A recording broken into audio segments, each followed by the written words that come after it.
So here we go. Welcome back. In this first episode, I'm going to answer two of the main questions that I generally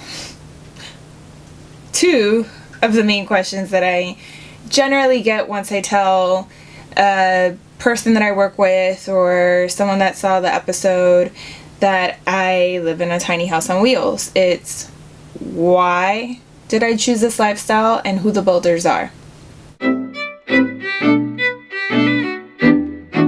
I chose this lifestyle for many endless reasons, but what made me actually take the plunge to go in 100% was working as an in-flight crew member.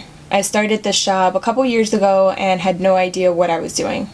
I decided to move by base. It's not mandatory, but making that choice due to different living situations and different circumstances, I moved 5 times within a year. I know. Crazy, right? Between the states of Connecticut, Massachusetts, and New York, I realized, wow, that's a lot of money that I spent away for temporary living. I made it rain. I realized I can't live like Carrie Bradshaw, and I didn't know where I wanted to live in the States. I knew I was going to move again. Decided to take a year of my life, sacrifice social life, and worked nonstop to get to this goal. The Build Morrison Tiny Home back in 2010, and I fell in love. Why not build a house on wheels that I can move around instead? I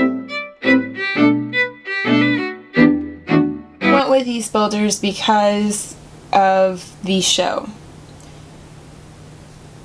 Once I found out about the show, I decided to go forth with it because I thought it was a cool idea to remember this moment for the rest of my life. Cousin told me about the shows on television that build these tiny houses, suggested perhaps they might help.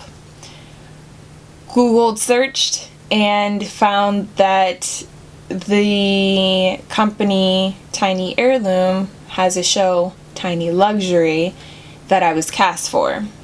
Wrote in my sob story. They ended up casting me for it, or cast for it. They were patient until I got the money from the bank and built the house. Also, this particular company builds everything from bottom up.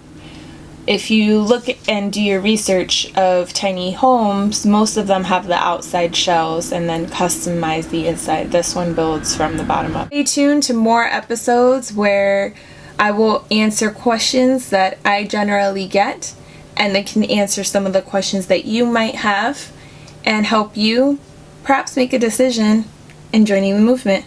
Stay tuned. And cue that airplane. It's like they know when I'm trying to film.